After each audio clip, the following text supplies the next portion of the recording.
hoy tenemos un grato honor de tener la presencia de uno de los arqueólogos que ha hecho mucha investigación sobre la temática de Tiwanaku. En ese entendido, quiero dar la bienvenida al arqueólogo David Trigo Rodríguez. Permítanme hacer una breve presentación de su historial como arqueólogo. Él es licenciado en arqueología de la Universidad Mayor de San Andrés, ¿no? Tiene su diplomado en museología y museografía en la Universidad Mayor de San Simón. También tiene cursos que se ha formado en lo que es en la curatoría crítica de museos en la Facultad de Estudios Históricos de la Universidad de Gotemburgo, Suecia.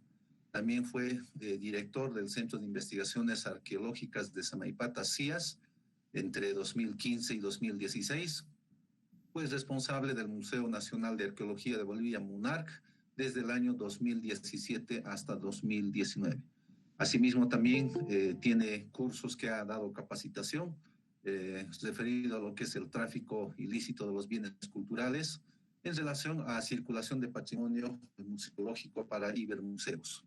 Y también ha participado en varios proyectos arqueológicos en Bolivia, en Tiwanaku, en lo que es en la región del lago Titicaca, en los yungas paseños, en el departamento de Cochabamba. Asimismo, tuvo también participación en los sitios arqueológicos en el extranjero. Estamos hablando en caso de Suecia, estamos hablando en Sicán, Perú. También tiene una publicación intelectual a lo que es referido a los estudios de iconografía de la cultura tiwanaku. En ese sentido, hoy nos va a hablar una temática que es realmente muy significativa y va a aportar muchos sobre lo que es la iconografía de la cultura tiwanaku. Por lo tanto, su temática de exposición o de disertación de hoy es el arquero de la iconografía de Tiwanaku, la convención de un guerrero en la cerámica de Tiwanaku, de los años 600 a 1150 después de Cristo. Con este preámbulo, estimado David, la audiencia en las redes sociales, así como también la plataforma institucional del Centro de Investigaciones Arqueológicas, Antropológicas y de Investigación Tiwanaku, es totalmente tuya. Muy buenas tardes y adelante, estimado David. Bueno, muy buenas tardes, Julio. Agradecerte la invitación, como siempre, al CIAT, en esta labor de difundir lo que es la investigación arqueológica, concretamente los estudios iconográficos de la cultura tiwanaku. Voy a comenzar a exponer, digamos, el tema. Bueno, el tema es el arquero de la iconografía tiwanaku, la convención de un guerrero en la cerámica tiwanaku de los años 600 a 1150 después de Cristo. Bueno, la presente investigación comenzó en realidad en 2010, por mi parte, y he generado dos textos iniciales, uno en 2013 y uno en 2019. El de 2013, de hecho, es mi tesis. Y el año pasado, bueno, sacamos un pequeño artículo que es un avance de lo que se está haciendo en la revista Arqueología Boliviana número 5. Actualmente la investigación está abarcando mayores muestras para aproximarnos un poco a lo que es el significado de este personaje de la iconografía tiwanaku. Esta exposición en realidad nos va a mostrar un poco los avances que he estado teniendo respecto a esto, ya que, por ejemplo, lo que he mostrado en 2013 ha estado cambiando diametralmente y seguramente lo que vaya aumentando en torno a los universos de cerámica, de muestras arqueológicas de otros museos que estoy asimilando, me van a permitir decir más cosas a futuro. La variabilidad estilística tiwanaku y las reinterpretaciones de los temas. Es importante tomar en cuenta antes de comenzar la exposición el punto de la variabilidad estilística de Tiwanaku. Varios autores nos señalan que después del año 600 después de Cristo existe una amplia variabilidad en los estilos y la forma de la cerámica tiwanaku. Asimismo, comienza a haber la presencia de materiales provenientes de otras regiones de Tiwanaku en los vecindarios de la cultura tiwanaku en el sitio tipo y obviamente en sus satélites. Estos estilos mayormente son de los grupos Omereque, Yampara, Yura, de regiones centralmente como Cochabamba, Chuquisaca y Potosí. De tal forma incluso que en el taller de manufactura de cerámica tiwanaku en la urbe como es Chijijahuira, se reporta la producción, digamos, de materiales con motivos y diseños propios de estos otros estilos lejanos. Hay otro punto que es importante. La variabilidad estilística de Tiwanaku nos remite a que no hay una homogeneidad total en el estilo tiwanaku, sino más bien que hay una diversidad en cuanto a lo que es la generación de la cerámica y el estilo, que se relaciona a su vez con microestilos y con estilos que provienen de otras regiones. Quiere decir que hay un intercambio estilístico y probablemente también ideológico y simbólico de estos grupos, ¿no? Tanto de Tiwanaku como de los otros. Este va a ser básicamente el territorio que vamos a abarcar. Vamos a hablar del área Circuntiticaca, concretamente Tiwanaku, Copacabana. Vamos a hablar un poco de los valles de Cochabamba, concretamente el área de Arani y otras. Vamos a hablar de Moquegua, un valle intercostero, digamos, que es caracterizado por la frontera entre la cultura tihuana, que tiene un asentamiento colonial acá, y la cultura wari del Perú, que es una cultura que comparte iconografía y religiosidad con Tiwanaku, aunque se diferencia de Tiwanaku en arquitectura, en organización social. Hablamos obviamente de la cuestión bélica, ellos sí son un imperio bélico que se expande hacia el norte, concretamente en todo el área de la Sierra del Perú, la costa, obviamente la selva en estos días, de acuerdo a los hallazgos que se han hecho en Vilcabamba, y hablamos un poco del norte chileno, porque tenemos algunas muestras provenientes del Valle de Azapa. Voy a comenzar entonces a explicar. Bueno, las interpretaciones en torno al tema del arquero se centraron principalmente hace bastantes años en dos escenas que son las que están viendo. La superior, que es una registrada por Arturo Poznański en 1957, y la inferior, que es una escena que se ubica en un queru que se rescata de la iglesia de Tiwanaku en 1977 y es donada, digamos, por el párroco al Museo Regional de Tiwanaku. Básicamente, todas las interpretaciones que se generan en los primeros años, hasta años recientes, sugieren que estas escenas nos muestran guerreros tiwanaku, es decir, la existencia de arqueros bélicos. Aunque obviamente no se ha reparado en muchas de las aseveraciones más que en las dos escenas y tampoco se ha tocado los contextos, obviamente, de estas escenas.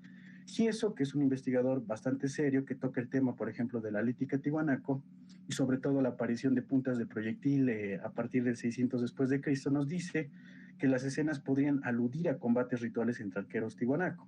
La aseveración del doctor Gieso es de que básicamente tenemos un periodo donde Tiwanaku, antes del 600, se caracteriza por el dominio de los camélidos. Hablamos de una economía basada en lo que es las caravanas de camélidos, a su vez también obviamente la manufactura en base a todo lo que provee el camélido, que impediría la necesidad de tener cacerías, por ejemplo, es decir, su economía se basa en el consumo de los camélidos ya domesticados.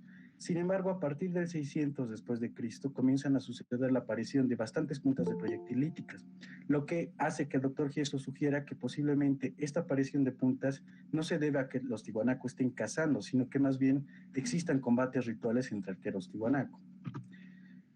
Obviamente hay otros antecedentes, esto es muy importante, antes de que surjan estas interpretaciones en torno a dos escenas, hay investigadores clásicos que tocan el tema de los personajes de perfil, que yo voy a considerar en este estudio como el personaje arquero. Por ejemplo, tenemos la investigación base de Wallace en 1957, que es uno de los primeros en ir definiendo las características de diferentes personajes de la iconografía tiwanaku. Él sugiere la característica de los personajes o los define como personajes de perfil. Nos remite que van a ser personajes de los cuales solamente se ve un brazo y una pierna, que tienen atributos naturalistas, solo aparecen en la cerámica, y entre, por ejemplo, la vestimenta de los mismos tienen un tocado con una parte superior, que es posterior a la nuca, que siempre es circular, y que la parte superior del tocado puede variar. A su vez que tiene un tipo de adorno en la parte posterior del personaje en la espalda, que es como una especie de espiga o cola. Este dibujo que están viendo es una representación de Wallace de estos personajes. Entonces nos dice también que aparecen versiones solamente del torso del personaje o de sus cabezas y que estos personajes están restringidos exclusivamente a la cerámica tiwanaku. Por otra parte, en 1957 tenemos los trabajos iniciales de Arturo Poznański en su monumental obra, digamos, La cuna del hombre americano. Básicamente el tercer volumen, que está en el tomo segundo, es una recopilación de bastante tema iconográfico de las cerámicas tiwanaku. Entre ellas, los que están viendo, por ejemplo, a la derecha, son las versiones de diferentes querus tiwanaku que él registra y despliega, que giran en torno a estos personajes de perfil. Entonces, Poznański nos relacionará, por ejemplo, estos personajes con escenas donde aparecen con arcos y flechas, siendo el primero en establecer una relación de atributos entre los personajes sentados de perfil, que sujetan un cetro, y los personajes que portan arcos y flechas. Más tarde otros investigadores, hablamos como Antonio Sagárnaga, Yedo, 1987, John Wei Janusek, 2003 y Mauricio Uribe en 2004, permiten establecer ciertas relaciones entre estos personajes y lo que viene a ser los personajes concretos de Arco y Flecha. Un poquito antes de entrar el tema, es central hablar del estilo tiwanaco derivado de Cochabamba. Lo que vemos a la derecha son diferentes motivos que aparecen en la cerámica tiwanaco derivado. ¿Qué es la cerámica tiwanaco derivado? Bueno, esencialmente la cultura de Tiwanaco a partir del 600 después de Cristo inició una especie de flujo de materiales hacia lo que es Cochabamba. Incluso en años previos hay varias investigaciones, que es bastante complejo este asunto. Debemos recordar que entre los años 300 a 600 después de Cristo, Cochabamba, por ejemplo, tiene como característica los querus, que son vasijas rituales utilizadas ya sea de forma ritual o doméstica, que son adoptadas por los tiwanaco y que sirven básicamente como lienzos para plasmar toda una serie de motivos y temas iconográficos. A partir del 600, la relación entre los valles de Cochabamba y el altiplano se torna en algo bastante complejo y fuerte. De tal manera que en el año de 1936, fruto de sus investigaciones en el sitio de Arani, Wendell C. Bennett nos explica que surge una especie de tiwanaco derivado, un estilo cerámico que es la versión cochabambina, creada por los cochabambinos como una interpretación del estilo tiwanaco del altiplano. Sin embargo, lo más importante de este estilo recreado en los valles de Cochabamba es que va a tener un flujo hacia el altiplano, de forma que si bien primeramente Tiwanaco envía su estilo, los cochabambinos están reproduciendo una versión local, es en el altiplano, por ejemplo en Chijijahuira, en el área circuntiticaca, donde se adopte este estilo cochabambino, el Tiwanaco derivado. Y este estilo, que va a tener su auge entre el año 600 y el 1150 después de Cristo, se expande a otras regiones. Hablamos, por ejemplo, de los valles de Moquegua. Ya nos decía, por ejemplo, Goldstein, de que se piensa que hay mucho flujo del estilo del tiwanaco derivado. Algunos sitios del norte chileno, como es AZ71, si no me equivoco. Y de esta forma, dentro de este estilo, los tiwanaco y los grupos cochabambinos comienzan a generar una serie de temas. Entre estos, lo que yo voy a denominar como el arquero, que está siempre dentro de vasijas que tienen características como los diseños geométricos que estamos viendo, que son muy propios del tiwanaco derivado. Es decir, hablamos de las cruces en forma de malta, las estrellas de 4 puntas con un círculo en medio, los motivos, los diseños geométricos en forma de S, entre otros. Y bueno, entre los años 2010 a 2020 he hecho un estudio de varias colecciones.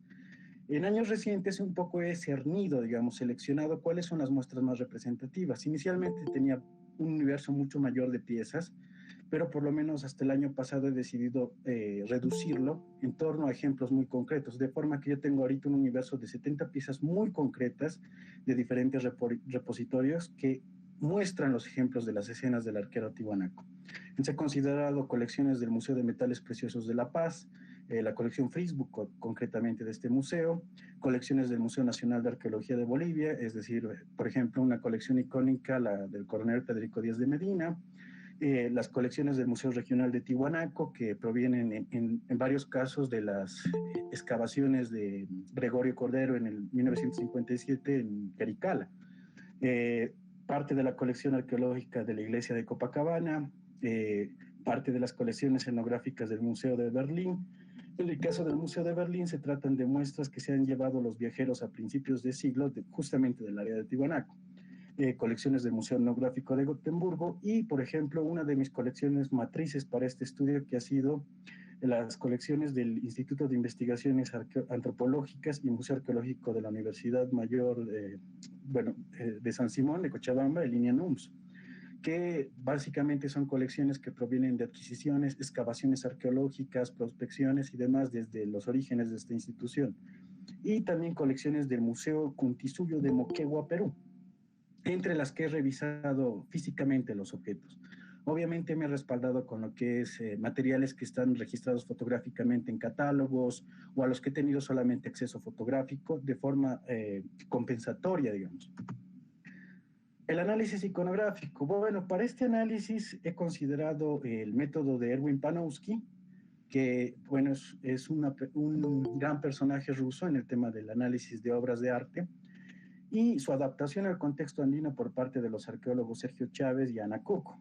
Centralmente, Sergio Chávez ha sido mi tutor de tesis, que nos está viendo, y hace una decodificación de lo que es, establece la identificación y concretamente nos define a los personajes hombre felino y mujer con camello del arte Pucar.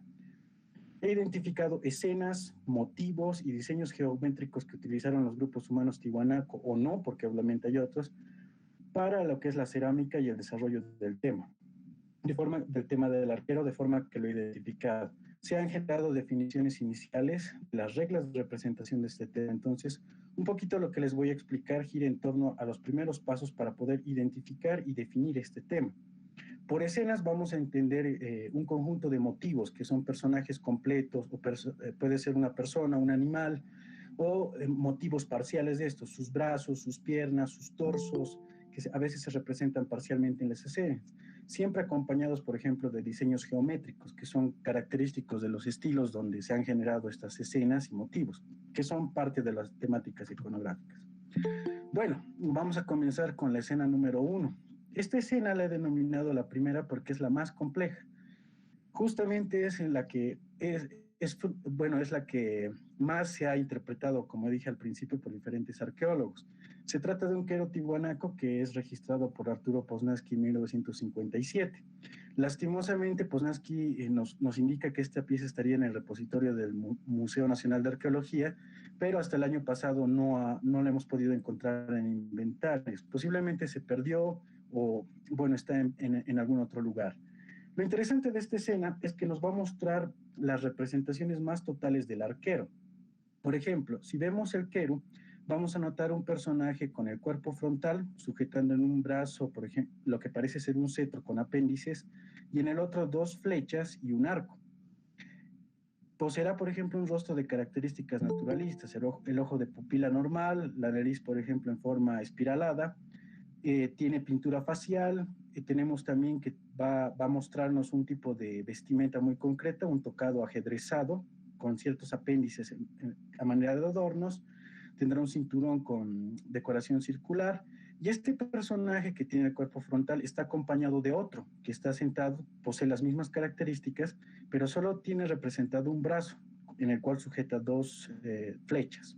Y de hecho, un elemento de su atuendo que no aparece en este central es justamente el apéndice espigado a manera de cola. Bueno, esencialmente se ha datado esta pieza entre los años 375, entre los años 375, 750 después de Cristo por Ponce. Y un poco hay una variabilidad de años si consideramos la propuesta de Parsing en el 2005. Por otra parte, si observamos la parte inferior del quero, vamos a ver una serie de diseños escalonados en torno a un elemento circular. Este conjunto de diseños escalonados es visible en vasijas del estilo tiwanaku derivado creado en Cochabamba, que ha sido registrado por Karen Anderson en el Montículo de Piñán. A la izquierda estamos viendo un quero desarrollado por gente de Cochabamba entre los años 650 y 1150 después de Cristo, que era parte de una de las ofrendas funerarias de Piñán y contiene el mismo diseño geométrico, lo que me ha llevado a sugerir que obviamente hay una relación de estilo con el tiwanaku derivado, pero también que el fechamiento más aproximado de la pieza sería entre los años 650 y 1100 después de Cristo. Ahora bien, volviendo a la parte iconográfica de la escena, aquí es donde podemos observar a ambos personajes en sus 2 modalidades. Vamos a notar algo muy importante. El personaje que tiene los 2 brazos representados, es decir, el torso frontal, va a poder sujetar los 2 conjuntos de objetos, es decir, por ejemplo, el cetro, las puntas, las flechas y el arco, mientras que el segundo está restringido a solo sujetar uno de los 2 conjuntos, en este caso solamente las flechas. Las siguientes escenas comienzan a reducir, a sintetizar las versiones que son presentadas en esta escena central. Volvemos a la escena 2, vamos a la escena 2. Esta es una escena de guerreros arqueros de pie, representados con el cuerpo frontal, que es precisamente el quero que es rescatado en 1977 de la iglesia de Tiwanaku. Esencialmente vemos a un personaje que tiene un tocado con la parte posterior circular, tiene la parte superior con una borla con tirantes, tiene una especie de unco muy diferenciable, si lo vemos acá, que es lo que está vistiendo, un cinturón diferenciable de su piel, que es de color rosada, ¿no? Este personaje esencialmente ha sido interpretado como un arquero que es acompañado por motivos zoomorfos. Según Janusek, por ejemplo, estos animales que lo van a acompañar serían crías de camélidos, aunque el arqueólogo Abelio Mendoza sugiere que son cánidos. Yo voy a apelar a la interpretación de Janusek en base a la evidencia iconográfica que ahorita vamos a analizar. Esencialmente en el Keru hay dos arqueros representados. Aquí vemos algunos de sus detalles. Por ejemplo, en el caso de los tocados, ambos sujetan uno un cetro con apéndices y en el otro brazo un arco y dos flechas. En la parte inferior, cada arquero tiene en el brazo derecho una pita que cuelga de su codo y se conecta con un elemento zoomorfo. Pero también el elemento zoomorfo que esté en su brazo izquierdo presenta esa cuerda, solamente que no vemos a qué se conecta. Si hiciéramos un análisis de las diferentes facetas del lienzo que está en este Keru, vamos a notar que es esa cuerda la que conectaría no directamente con el codo del siguiente arquero, sino posiblemente con otro elemento no visible acá. Yo propongo que el elemento faltante es precisamente otro elemento zoomorfo, de forma que vemos a ambos arqueros y en cada caso es una cadena de dos elementos zoomorfos conectados por una cuerda, justamente como camélidos, como sugiere Janusek. Entonces, cada arquero posee en su brazo derecho, en el codo, una cuerda que conecta con el cuello de estos camélidos, y la cola del primer camélido tendrá una cuerda que conecta con el cuello del siguiente. Esta escena que están viendo probablemente es un fragmento que representa o representó probablemente parte de la escena que hemos visto. El personaje que queda acá presenta un uncu muy diferenciable de lo que son los brazos y las piernas en torno al color. El rostro del personaje que tiene una decoración facial gris con punteado, justamente como en el anterior ejemplo, y vemos parte del tocado que es circular en la parte de la nuca. Por otra parte, vamos a hablar del conjunto de motivos A. Sugiero que en el caso del Keru se trata de una escena donde este arquero está acompañado por camélidos, porque precisamente en 1987 el arqueólogo Sagárnaga, Yedú Sagárnaga, hace un análisis de unos tazones que están en la colección Fritz Book. Este tazón que están viendo es parte de la colección Fritz Book del Museo de Metales Preciosos de La Paz. Sino también el personaje solamente lleva representado el torso, pero tiene un tocado con una parte circular posterior, una división horizontal en la parte superior, muy similar al personaje que hemos visto en el Keru. No sujeta un arco y flecha, es correcto, pero sí sujeta un cetro. Y en el otro brazo, en el brazo derecho, sujeta una cuerda que conecta con camélidos. Acá podemos ver un despliegue de esta pieza, entonces vemos que en el tazón está representado el personaje con el torso frontal, y vemos una cadena de camélidos con carga que se conectan al brazo derecho del personaje. El gráfico B que estamos viendo acá es una representación de otro tazón tihuanaco que es hallado por el arqueólogo Bennett en el caso de Chiripa, una tumba intrusiva tihuanaco en Chiripa en 1936. Lastimosamente esta pieza no figura en los inventarios de los materiales que el arqueólogo Bennett entrega al Museo el Museo de Historia Natural de Nueva York. Y por último el gráfico C, que es otro tazón tihuanaco que es de la colección Facebook. Hay una relación entre estas tres piezas. Por ejemplo, si vemos la primera, el personaje de torso tiene en la mano derecha una conexión con los camélidos y en la izquierda porta el cetro. En la versión de Bennett parece haber sido representado más toscamente el personaje. Se ha omitido dos camélidos y se ha mantenido uno siempre en el brazo derecho y en el izquierdo aparece el cetro, aunque el personaje ya no lo sujeta. Y en el caso del tazón, por ejemplo, del Museo de Metales Preciosos, en el otro, vamos a ver que el elemento de cetro ha sido sustituido por diseños geométricos. Entonces hay una especie de convención acá en los tazones para representar de forma parcial al personaje, centralizando la expresión con el tema de los camélidos. Es importante resaltar que Bennett encuentra al menos dos ejemplos más de este tazón que vemos acá en tihuanaco. No los grafica, pero sí los describe en su texto de 1934. Por otra parte, este conjunto de motivos, siempre en los tazones, va a tener las representaciones no siempre de la escena que hemos visto. En algunos casos van a aparecer solamente la cabeza del personaje antropomorfo y en otras solamente los camélidos, que es muy importante. Es por un poco los gráficos que hemos visto que sugiero que hay una relación de que el arquero en la escena 2 está asociado con camélidos. La escena 3. Esta escena es muy interesante. Lastimosamente no tenemos el contexto de esta pieza, que es parte de la colección Friesbourg del Museo de Metales Preciosos. Es un quero bastante dañado, afectado por la humedad cuando lo registré, pero que nos va a mostrar una modalidad de representación del arquero donde se omite el brazo. Vamos a ver el despliegue de la escena. En la escena del quero, en la escena número 3, el personaje tiene el cuerpo de totalmente. Quiere decir que va a tener la representación únicamente de un brazo y en este caso de dos piernas. Y también va a tener la representación del apéndice espigado a manera de adorno en su espalda y el resto de atributos que hemos visto en escenas previas. Al tener solamente la representación de un brazo, va a sujetar un solo conjunto de elementos. En este caso, resaltándose el arco y la flecha. La escena 4, que es el personaje arquero de perfil y con cetro.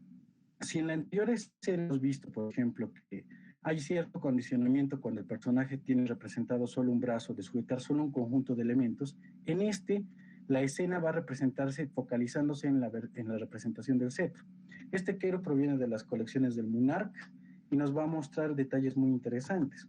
Por ejemplo, si vemos el objeto que sujeta al personaje, tiene un turbante, tiene una forma de cetro, un cetro muy parecido a lo que se ve en los personajes de la iconografía tiwanaco, tanto en cerámica y sobre todo litoescultura, el personaje de cetros. Acá hay un despliegue de la escena dicha y vamos a ver que ambos personajes tienen en común, por ejemplo, el tocado ajedrezado con la parte circular en la parte posterior de la nuca, un rostro que tiene atributos naturalistas con una pintura facial dividida en 3 franjas, la parte de la cabellera está conectada con la pintura facial que rodea al ojo, que es de color negro, y los personajes tienen representados el cuerpo de perfil. Solamente un brazo que va a sujetar en este caso el conjunto del cetro, no muestra, por ejemplo, el arco y la flecha, solamente el cetro, y tiene representados los 2 pies, además de un pectoral circular en un caso, que es este, y una especie de gargantilla en ambos. La escena está rodeada de diseños geométricos, como los diseños en S, escalonados, que son muy propios del tiwanaco derivado. Otra escena, otro ejemplo de esta escena es este fragmento de quero, que es parte de las colecciones del Munark, concretamente la colección 10 de Medina. Lastimosamente la pieza tiene bastantes fragmentos faltantes, pero nos va a permitir ver un detalle muy interesante, la representación de un cetro no tan abstracto, sino más bien espigado, con apéndices, como en el caso de las primeras escenas, y al personaje claramente representado con el cuerpo inferior con 2 piernas y el cuerpo superior de perfil, con un solo brazo, que en este caso estaría sujetando un cetro. El quero probablemente tuvo la representación de 3 de estos personajes. 2 de ellos casi se han perdido, y de acuerdo a lo que podemos ver en el quero, el tocado posee los apéndices a manera de adorno con 3 espigas que vemos acá. La quinta escena. Esta escena es muy interesante porque es la única, pertenece a una pieza que es la única que proviene de un contexto arqueológico bien registrado. Todas las anteriores, por ejemplo, o no vienen de un contexto, vienen de una colección o vienen de un rescate. Se trata de un material cerámico, un quero, proveniente del montículo de Piñami, en Quillacollo, Cochabamba, que es parte de las colecciones del Inian UMS. Esta pieza era parte del ajuar funerario de una tumba que se encontraba en este montículo artificial y fue registrado por Ricardo Céspedes y el equipo del Inian UMS en 1984. Se trata probablemente, de acuerdo a los atributos físicos de la pieza, de una pieza de estilo tiwanaco derivado, posiblemente importada a Cochabamba, pero generada en el altiplano. Si ponemos detalle al contenido de la escena, vamos a notar de que tiene la representación de 2 personajes arqueros sentados de perfil. Estos personajes guardan mucha relación con aquellos que vimos en la primera escena y sujetan las 2 flechas. El detalle radica en por ejemplo, que los personajes tienen todo el conjunto completo de las 2 flechas y el arco. Vemos el tocado ajedrezado de ambos, el apéndice que adorna el tocado, estamos viendo una faja, también podemos ver entre su atuendo lo que viene a ser el adorno espigado a manera de cola, y vemos que en este caso está posiblemente está portando lo que es una pantaleta y una división entre lo que es la vestimenta del personaje. Y los diseños geométricos que son cruces simples, ¿no? Acá vemos un detalle de imagen de lo que son los arcos y flechas que porta cada personaje. Posiblemente es una versión exclusiva solamente de los personajes sentados de perfil y se relaciona íntimamente con la escena 6. He denominado escena 6 a una escena donde vemos al personaje arquero sentado de perfil, pero que en este caso no va a portar los arcos y las flechas, sino solamente cetros. Esta pieza que estamos viendo acá es parte de las conexiones del Monarch, posiblemente compilada en las misiones arqueológicas de Carlos Ponce durante su auge. Y lo que nos va a mostrar es básicamente 3 personajes sentados de perfil con características de los arqueros de la escena 2. Por ejemplo, vemos acá lo que es la borla con los tirantes. Vemos el tocado con una división horizontal en la parte superior, la parte circular posterior. Vemos que este igual porta un ungu, el adorno en forma de espigado a manera de cola, en este caso es más abstracto. Acá vemos un despliegue de la escena con los diseños geométricos en forma de estrellas. Y también podemos ver escenas parecidas con algunas variantes de atributos. Esta pieza que están viendo acá igualmente es de las colecciones del Monarch. Fue desplegada por Arturo Poznański en 1957. Nos va a mostrar al personaje sentado de perfil sujetando igualmente un cetro. David. ¿Una diferencia? ¿Hola? Un segundito, por favor. ¿Alguien compartió su pantalla? Por favor, podemos salir para que demos prioridad a David, por favor. Analí, ¿puedes ver quién está?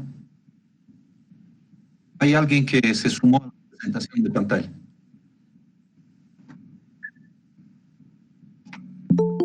No, acá en el grupo tenemos... sí. A ver, por favor, si puede volver a compartir la pantalla completa. Hola, hola. Sí, adelante, adelante. ¿Pueden ver la pantalla o vuelvo a compartir? Por favor, compartir. A ver, un segundito, por favor.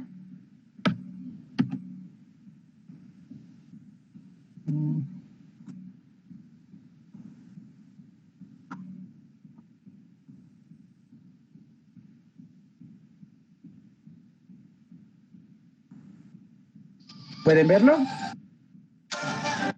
Sí, ahora sí, David, adelante, por favor. Ok. Bueno, en este ejemplo de la escena referida vamos a ver a los personajes sentados de perfil con el tocado de turbante, la misma pintura facial que veíamos en otros ejemplos. Vemos, por ejemplo, como parte de su indumentaria la cola espigada en la parte posterior. Y algo interesante de la escena es el cetro que está sujetando el personaje. Es un cetro que tiene un remate circular con apéndices, que también se ve en otra pieza que es del Museo el Museo Arqueológico de San Miguel de Azapa en la Universidad de Tarapacá. Esta última pieza ha sido analizada por el arqueólogo Mauricio Uribe y nos mencionaba que precisamente tiene representada una deidad con 2 cetros del arte tiwanaku.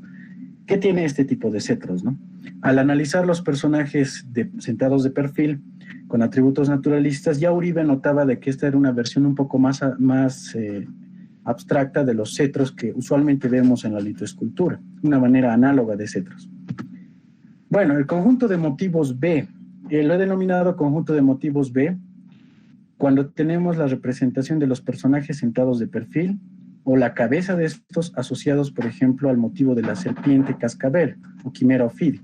Lo que están viendo en la parte superior es la representación de un fragmento proveniente de Quericara, Tiwanaku, de las excavaciones de Ponce, que nos muestra, por ejemplo, los personajes de tocado, que son para mí los arqueros, sujetando un cetro, sobre lo que parece ser el motivo del cuerpo de la serpiente cascabel, y en la parte inferior vemos una serie de cuadros con un círculo en medio. La vasija inferior que estamos viendo es un keru miniatura de 9 centímetros de altura, proveniente de la tumba número 23 de Acapán Este 2, que ha sido registrada y excavada por John Janosek. En este caso podemos ver las cabezas de los personajes con el tocado muy claro, que están entre el medio de 2 serpientes cascabeles, y que incluso en la serpiente inferior vemos que hay una continuidad del motivo casi cuadrado con el círculo en medio. Este es un motivo muy importante porque es muy propio de animales que no hay en el altiplano. Las serpientes cascabel abundan, por ejemplo, en los yungas y en los valles de Cochabamba. Januzek, por ejemplo, ha incluido el motivo de la serpiente cascabel dentro de su definición del tiwanaku derivado. El conjunto de motivos C, la cabeza del personaje de perfil. Bueno, acá lo que vamos a ver es una cuestión muy interesante. A diferencia de las escenas que hemos visto donde, por ejemplo, los personajes están enteros representando escenas muy concretas, es el motivo de únicamente la cabeza del personaje el que más aparece representado en la cerámica tiwanaku derivada del altiplano de Cochabamba. En la parte superior vamos a ver un ejemplo donde aparece la escena donde está sentado de perfil y en la inferior donde únicamente está su cabeza. Comparten diseños geométricos, los diseños en forma de S, franjas en zigzag verticales, etc. Y finalmente vamos a hablar brevemente de los contextos de estas escenas. La mayoría de las escenas no presentan contextos arqueológicos registrados, pero sí en el caso de los estudios arqueológicos que registran someramente contextos arqueológicos en Tiwanaku, en Lucurmata, se tienen fragmentos que parecen mostrar los casos de las escenas. Lo que están viendo, por ejemplo, es un conjunto de fragmentos, unos de Tiwanaku Central, otros del sitio de Misitonunu en Lucurmata, que nos muestra el personaje sentado de perfil sujetando el cetro, y otros que provienen de Moyuconto en Tiwanaku, que tienen por lo menos la sección de la cabeza del personaje. Pueden tratarse solamente de querus que tenían el motivo de la cabeza, o que posiblemente habían escenas completas representadas en los querus, pero solamente han sobrevivido los fragmentos de estas piezas. Los contextos son diferentes. En el caso de Lucurmata son contextos domésticos. La estructura 4 de Misiton 1 es un contexto doméstico. En el caso de Acapana 2 es un contexto ritual doméstico, y en el caso de Moyuconto es un contexto de cerámica de descarte, posiblemente de un banquete ritual. Otro de los contextos interesantes es precisamente el del tazón que habíamos analizado previamente, que contiene el motivo del torso del personaje con los camélidos. Este gráfico que están viendo acá es de Bennett de 1936, de las vasijas que provienen de las diferentes tumbas que él excava, tumbas intrusivas tiwanaku, que contenían diferentes diseños geométricos, excepto el tazón, que obviamente tiene este motivo del torso del personaje con los camélidos, ¿no? Bueno, y vamos a entrar un poco a Cochabamba. Ya habíamos visto una de las escenas, que es donde el personaje está sentado de perfil sujetando cetros. Cochabamba presenta otras escenas interesantes. La que estamos viendo ahí es un ejemplo de la escena 4, es un material tiwanaku derivado pero importado del altiplano a Cochabamba. Se trata de un contexto que analiza Bennett en 1936, fruto de sus excavaciones en Arani, proveniente de una tumba. Vamos a observar que el personaje presenta los atributos de siempre, el tocado ajedrezado, con la parte circular posterior. En este caso el torso está de perfil, con solo un brazo que sujeta un cetro, y la parte inferior con las dos piernas, ¿no?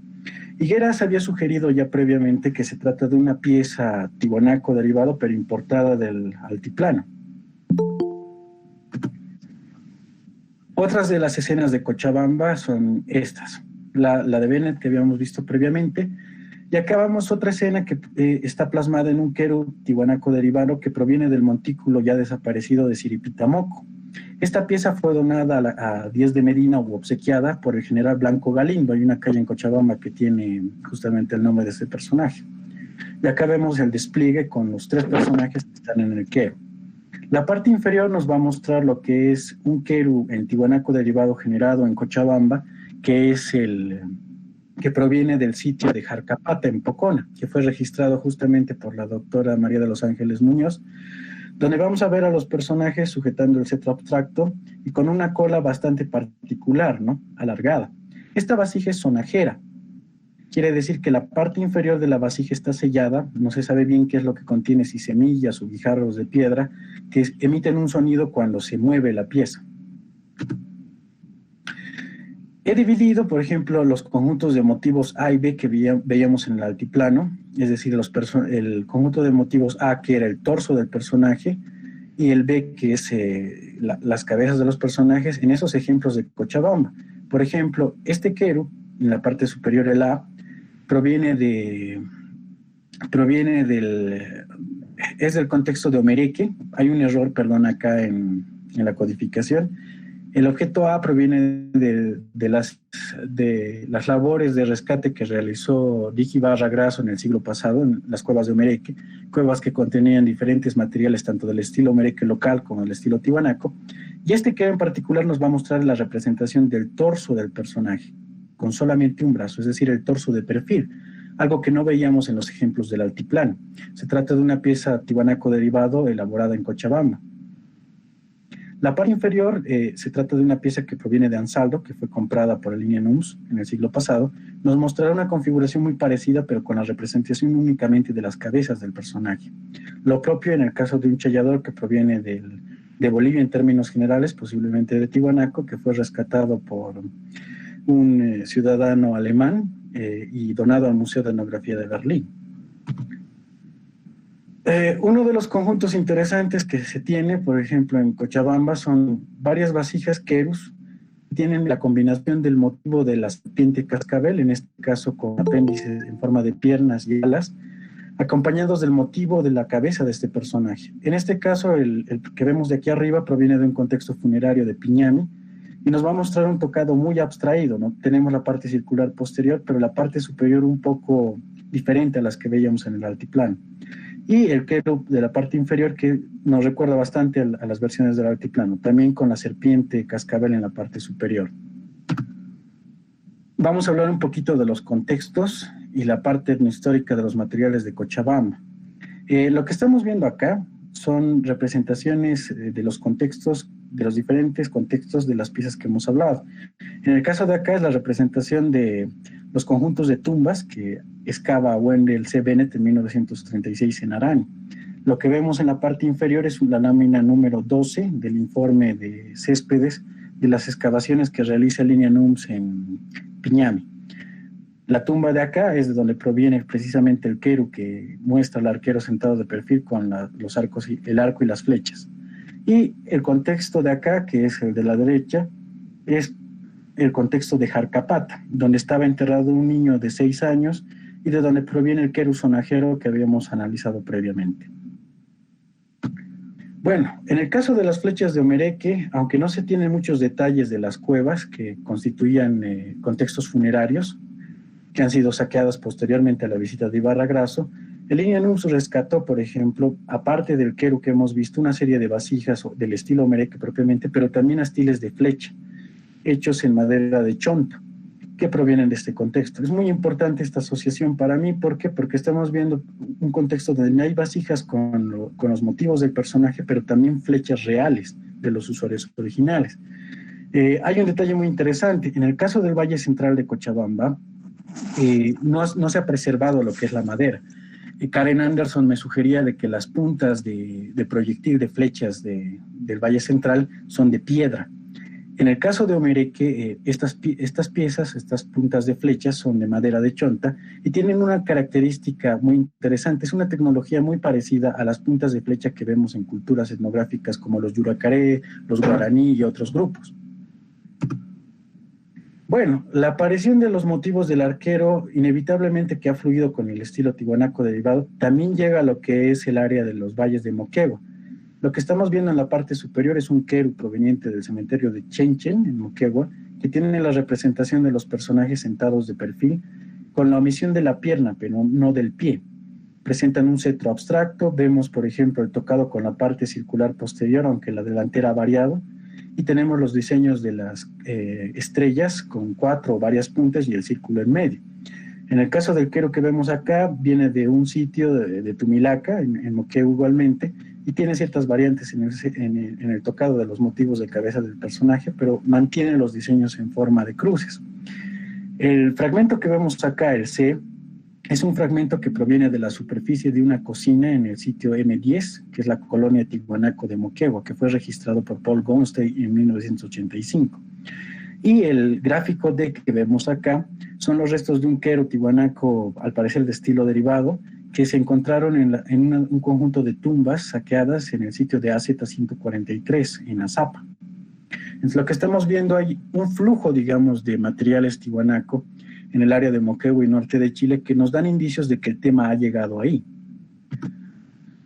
Posiblemente al llegar el tema del arquero a lo que son los límites de influencia tiwanaco, como es Moquegua, aparecen adoptados dentro de lo que es la cultura wari. Es muy complejo meternos con la cultura wari, pero en este caso creo que lo amerita. Lo que están viendo es un dibujo de una momia que, poseía un unku proveniente de Ancón, que es un sitio del Perú, en la costa central del Perú, bastante cercano a lo que es Lima, que contenía materiales y contextos funerarios de la cultura wari. Este contexto ha sido datado por Kaulik y Fernandini entre los años 650 después de Cristo y 700 después de Cristo. Aunque el Museo Etnográfico de Berlín, que es el custodio de estos materiales de las excavaciones de Reis y Stubel, posee el unku, no se ha constituido en el custodio de la momia, que según lo que me comentaron, fue extraída y analizada en el tiempo de Reis y Stubel y no quedan los restos humanos de la persona, ¿no?, que era la que portaba el unku. Los detalles del unku muy relevantes. Por ejemplo, vamos a ver que representa varias veces una escena donde vemos a un arquero con atributos de los personajes de la litoscultura tiwanaco, pero que tiene una combinación muy cercana a lo que es el arquero del tiwanaco de la cerámica. Estamos viendo, por ejemplo, acá que el personaje tiene el cuerpo frontal, se ven los dos brazos, en un brazo va a sujetar un arco y una flecha y en el otro un cetro. Y en la parte inferior, cercano a lo que es el faldellón del personaje, vemos un motivo que es un animal.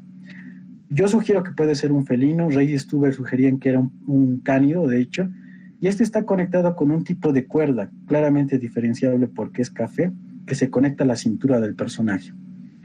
Esto se relaciona mucho con la escena que hemos visto en el Keru de la iglesia de Tiwanaco, donde el personaje precisamente se conecta con un motivo zoomorfo que posee una cuerda y también tiene la misma configuración. Posiblemente en el caso del unku de Ancón hablamos de una adopción wari muy lejana, obviamente, inspirada en el tema del arquero de la cerámica tiwanaco. ¿Por qué? Porque el resto de las vasijas wari que contienen arqueros de esta cultura no se parecen en nada a lo que hemos visto en el unku de Ancón. Lo que estamos viendo en la parte superior son fragmentos de una urna ritual wari que provienen de Conchupata, una de las ciudades wari de la sierra, datado entre el año 550 a 850 después de Cristo, que nos muestran, como dicen los esposos Ochatoma, a arqueros wari que sujetan en un brazo un escudo y en la otra varias flechas y un arco. Tienen un tipo de gorro probablemente de 4 puntas, una decoración facial con elementos escalonados y están sobre balsas de totora. Versiones de la misma área de Conchopata, por ejemplo, la parte inferior que estamos viendo, nos muestran arqueros con características parecidas. Vemos que en este caso el arquero tiene un gorro de 4 puntas y sujeta un arco. El resto no se aprecia en la pieza porque son fragmentos faltantes, pero esta pieza que están viendo de acá proviene de un contexto de ofrenda en Conchopata. Entonces, si vemos bien los atributos de estos arqueros, no se parecen en nada a los que vemos en el unku de Ancón. Es por eso que sugiero que los arqueros del unku de Ancón tienen más relación con los arqueros tiwanaco que con los mismos arqueros wari de su cerámica. Y bueno, vamos a poner una hipótesis interesante. Hemos visto, por ejemplo, que una de las características del personaje arquero es que también se lo puede representar como un motivo muy concreto, como es su cabeza. Al analizar, por ejemplo, lo que es la cerámica tiwanaco, me he estado dando cuenta de que aparece un tipo de hombre felino con atributos del arquero. Lo que estamos viendo, por ejemplo, acá en la parte superior es un keru de la colección Friesbook que presenta diversos hombres felinos que sujetan un cetro, están corriendo de perfil. De hecho, nos recuerdan mucho al keru que encontró Bennett en Arani. Y estos hombres felinos que tienen la cabeza zoomorfa también tienen ciertos atributos de la indumentaria del arquero, como la cola espigada. En otros casos, por ejemplo, en ciertas piezas como la que registran Goldstein y Rivera de una colección de Cleveland, vamos a ver que este tipo de hombre felino está apareciendo sentado, tiene los atributos que hemos visto, aunque no toca totalmente una superficie. El C que estamos viendo es un keru tiwanaco derivado de las colecciones del Munar, que nos van a mostrar este hombre felino sentado de perfil, sujetando un cetro abstracto, con la cabeza zoomorfa. Y el caso de la cerámica D es muy importante. Se trata de una copa que proviene del museo de la iglesia de Copacabana. En esta copa, Tiwanaku derivado, vamos a ver la representación de este hombre felino sentado en la parte superior y cómo el motivo de la cabeza del personaje arquero se restringe a ser secundario y aparece en la parte inferior. Aquí vamos a ver un poco el Keru en detalle. Esto quiere decir dos cosas. Primeramente, que el motivo de la cabeza del arquero se restringe a ser secundario para otro tema iconográfico como es el hombre felino. En este caso, un hombre felino del estilo Tiwanaku derivado. Esto podría aludir a que el personaje es decapitado, posiblemente, digamos. No estamos totalmente seguros de esta hipótesis, estamos explorándola, porque también hemos visto ciertos ejemplos textiles que no voy a presentar, que aún los estoy estudiando, y que me permiten entrever la posibilidad de que el personaje es decapitado, al igual que otros ejemplos de tubos de hueso tiwanaku que contenían alucinógenos, que tienen escenas parecidas, donde incluso la cabeza del personaje está bajo el cetro de un decapitador. Y bueno, a manera de conclusiones respecto a las reglas de representación convenidas por los diferentes grupos de ceramistas que han adoptado el tema, yo, por lo menos de momento, voy a concluir lo siguiente. Las escenas centrales del tema, es decir, las escenas 1 y 2, van a exponer al personaje arquero con todos sus atributos, arcos y flechas, además de un cetro. Y las escenas y motivos derivados de estas escenas serán más parciales y no expondrán todos los atributos del personaje, pero tendrán los suficientes para identificarlo. Hablamos de la indumentaria, hablamos de las características de la pintura facial, etc. Los motivos del personaje arquero exhibirán ciertos atributos, flechas y arco, además de cetro, dependiendo de su postura anatómica. Es decir, si el personaje está de perfil o está frontalmente. Si está de perfil, no aparecen todos los conjuntos de objetos que el personaje tiene. ¿Por qué? Porque usualmente solo tiene representado uno de los brazos y este sujeta solamente un conjunto de los objetos. Los motivos parciales del personaje omitirán parte del cuerpo del mismo, pero van a mantener las posturas anatómicas definidas para los motivos completos. Esto se refiere a los ejemplos donde hemos visto que solo aparece una parte del cuerpo del personaje, es decir, el torso mayormente, donde vemos el torso con la misma postura anatómica, en el caso del altiplano con los dos brazos extendidos y en el caso de Cochabamba con solamente un brazo, es decir, de perfil, muy relacionados con las escenas donde aparece entero. Otro punto es el motivo de su cabeza, que estaba representada aisladamente y podría no solo aludir a una síntesis de su representación, sino que en ciertas modalidades se convierte al parecer en un motivo secundario de otro tema y que aludiría posiblemente a la decapitación del personaje. El personaje no es de características abstractas o divinas, como otros miembros del panteón iconográfico tiwanaku. Por el contrario, parece tratarse de un personaje humano laico. Esto es muy importante porque si nosotros analizamos a los personajes usuales de la iconografía tiwanaku, como la deidad con los cetros, los acompañantes de perfil alados de la Puerta del Sol, etc., cuando estos aparecen representados en cerámica, tienen igualmente atributos que son abstractos, ojos bipartitos, elementos que no aparecen, por ejemplo, en personajes como el arquero, que tiene el ojo de pupila circular normal. Lo que me lleva a sugerir de que se trata de un personaje laico, es decir, no es un personaje divino, no es una deidad, sino que se trata de un personaje posiblemente realista que está representando acciones y connotaciones sociales no religiosas. Mis conclusiones iniciales me llevan a ver que no se tratarían de varios personajes, sino de uno solo que se presenta con reglas específicas. Si bien existe una variabilidad en sus representaciones, dentro y fuera de Tiwanaku, esto no ha impedido de que se mantenga en uso las reglas de su representación. Esto se debe en parte a que las reglas permiten definirlo y hacerlo comprensible a la persona que observa el tema iconográfico. Los diferentes grupos humanos que adoptan, por ejemplo, el tema del arquero, le dan cierta variabilidad al tema, pero mantienen las reglas de representación. Este tema fue generado entre los años 600 a 1150 después de Cristo, porque en la mayoría de las piezas y contextos que he visto, estos son los fechamientos que se da a las piezas que contienen los motivos y escenas del personaje. Otra de mis conclusiones es que se relaciona íntimamente con el estilo tiwanaku derivado, en parte porque parece aludir a grupos de arqueros guerreros altiplánicos, la hipótesis del Dr. Gieso, y cochabambinos. Por ejemplo, en el área de Cochabamba estamos viendo contextos donde sí aparecen arqueros reales, ¿no? Por ejemplo, el contexto funerario de Omereque, donde vamos a ver una pieza que contiene al personaje, pero también flechas reales. Es decir, que el motivo del personaje está asociado a piezas que están asociadas a arqueros reales. Y también en Cochabamba, posteriormente al Horizonte Medio, a la época Tiwanaku, se da una larga tradición de arqueros guerreros, por ejemplo, el caso de los arqueros Chuy, que tienen bastante descripción en lo que son los documentos etnohistóricos y que posteriormente sirven al Imperio Inca y prosiguen hasta la colonia. Otro punto es que el tema se encuentra dentro de convenciones cerámicas Tiwanaku en contextos variables, es decir, sus contextos pueden ser rituales, funerarios, domésticos, etc. O sea, no hay un patrón convenido, no están restringidos a grupos de élite. Su aparición central en cerámica puede aludir a factores de comensalismo propios de grupos altiplanos y cochabambinos. ¿Por qué? Porque la iconografía de este personaje aparece centralmente en querus y tazones, que son piezas utilizadas básicamente para lo que es el consumo de bebidas y de comida. El caso de los querus es central, es donde vemos la mayoría de las escenas de este personaje. ¿Por qué? Porque el querus es utilizado como un elemento para brindis rituales, brindis con deidad, brindis con los muertos, y es por eso que aparece en estos contextos, pero también es de uso doméstico. Otro punto es que a través de Moquegua pudo haber sido adoptado y conocido en los repertorios del norte chileno, donde aparece en su cerámica, o incluso es importado de las áreas de Moquegua, e incluso en los dominios de Huari. Tiwanaku y Huari son vecinos inmediatos. Y bueno, esa sería mi exposición. Hola, hola.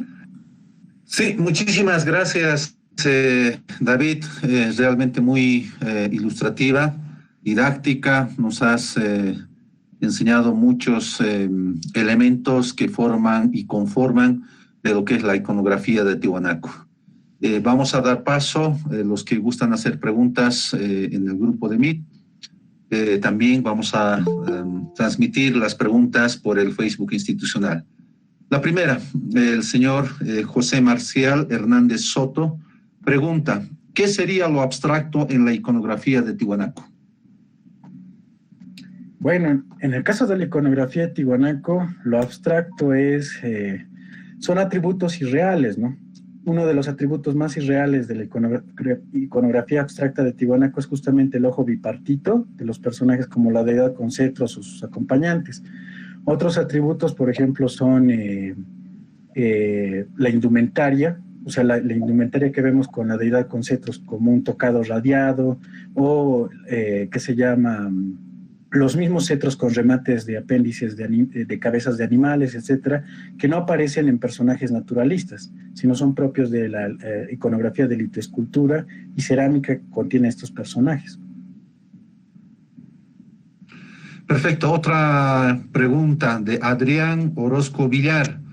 ¿Se consideró que estas figuras podrían representar cazadores en lugar de guerreros y que tal vez estarían relacionados con la caza de venados o tal vez una representación de personas de tierras bajas? En el caso de la caza es posible. O sea, un punto importante del tema es que los arqueros están relacionados con camélidos domesticados, no salvajes, digamos. Entonces yo creo más bien que están relacionados con grupos de caravaneros, tiwanacos probablemente, que interconectan los valles de Cochabamba, interconectan, por ejemplo, el área del norte de Chile y demás. Portan las armas porque, por ejemplo, si analizamos los trabajos que se han hecho de los contextos de Lacayo en Potosí, se ha descubierto que comisiones tiwanaco importantes son atacadas por arqueros en otras áreas. Y sí es importante notar que se trataría de versiones posiblemente de grupos no amazónicos, pero sí de los valles de Cochabamba centralmente, que se ponen en relieve, digamos, dentro de la iconografía. E incluso estas versiones llegan a difundirse dentro del estilo tiwanaco derivado en regiones muy lejanas, como es el caso de Moquegua y el norte chileno. Perfecto. Franklin Pacuri Centeno, desde Cusco, Perú, hace la pregunta. Durante la cerámica en Tiwanaku, en las excavaciones también encontraron cerámica inca. Que yo sepa, sí, digamos, los contextos de Pumapunku, ¿no? De Jarano y Jaeger, por ejemplo, que sugieren que incluso Pumapunku inspira los Ujnus incas, ¿no? que es una de las hipótesis, porque hay un asentamiento inca en Pumapunku, y las crónicas, por ejemplo, de Cieza y de Betanzos nos dicen de que ahí nacen los incas Manco II y Pauyo. Perfecto. Otra pregunta, Franco Iscuinet desde Francia, consulta. Tal vez ya dicha, bueno, su conexión. ¿Cómo se explica que aparece en esas producciones tardías de la cerámica de Tiwanaku el tema del arquero, que no aparece en los periodos anteriores de la cuenca? ¿Sería una influencia de Cochabamba o de los Valles Bajos o de difusión Wari donde aparece también? Eso es una pregunta interesante. En el caso, digamos, del tema, aparece a partir del 600 después de Cristo. Y sí, o sea, lo que yo sugiero es que fue creado dentro de un estilo que tiene que ver mucho con los grupos del Valle de Cochabamba. No aparece en periodos previos porque Tiwanaku no genera el estilo Tiwanaku derivado antes del 600 después de Cristo. Y es donde aparece este tema. Por otra parte, en el caso de los Wari generan sus propias representaciones de sus arqueros. Solamente el ejemplo de Ancón nos mostraría una posible influencia tiwanaku del tema del arquero dentro de los repertorios Wari. Perfecto. Otra pregunta, Jupa Febel, pregunta lo siguiente. En la cerámica tiwanaquense, ¿los personajes son todos hombres? ¿No hay papel de la mujer?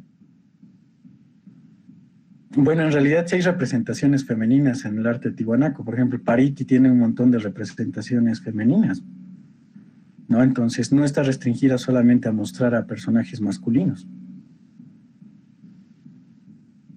Perfecto. Hay otra pregunta en el grupo. ¿Por qué denomina al personaje arquero cuando gran parte de los personajes que expuso portan cetros? ¿Cuál es la justificante o cuál es su justificación? Es muy sencilla. Las escenas donde el personaje posee el torso frontal, es decir, representando sus dos brazos, cada brazo sujeta un conjunto de elementos. En un brazo vamos a ver que sujeta arcos y flechas y en el otro cetros. Cuando el personaje es representado de perfil, ya sea de torso completo, solo tiene la representación de un brazo y en consecuencia este brazo va a sujetar solamente un conjunto de los objetos, o el arco y la flecha o el cetro. Quiere decir esto que cuando vemos, por ejemplo, representaciones del personaje solo sujetando el cetro con un solo brazo, estamos viendo solo una de sus facetas, porque hay escenas donde sujeta ambos conjuntos, pero tiene que tener el torso frontal. Perfecto. Warpawari pregunta, de todo esto, ¿cuál es el porcentaje de similitud entre la cerámica de Tiwanaku con la cerámica inca? ¿O cuál es la similitud muy original? Todo esto para ver la relación de origen de los incas desde Tiwanaku. Ya, lo voy a responder desde el punto de vista... Aló. Hola, ¿me escuchas, Julio? Adelante. Lo voy a responder desde el punto de vista de los temas de arqueros. Por ejemplo, en el caso de la cerámica Tiwanaku ha hablado de un personaje que es el arquero dentro de su iconografía. En la cerámica, por ejemplo, de los incas, concretamente no en la cerámica, en los querus de madera incas del periodo colonial, vemos representaciones de las batallas entre los incas y los arqueros antis. Pero este es otro universo, digamos, está aludiendo, digamos, a la memoria inca en el sentido de combatir el imperio inca contra los amazónicos. Son dos universos y periodos distintos y son culturas totalmente distintas. El arquero tiwanaku no va a aparecer, por ejemplo, en los querus de madera inca coloniales. Eso. Perfecto. Otra pregunta. José Pablo Tincaso López. ¿Hay alguna diferencia entre las cruces o chacanas de Tiwanaku y las chacanas incas? Creo que no voy a responder esa pregunta. No viene el tema, sí, no. Perfecto. Margot Cabrera pregunta, ¿entonces el motivo de arquero se representa en contextos rituales? Se representa en contextos rituales, sí, los funerarios esencialmente, los más cercanos.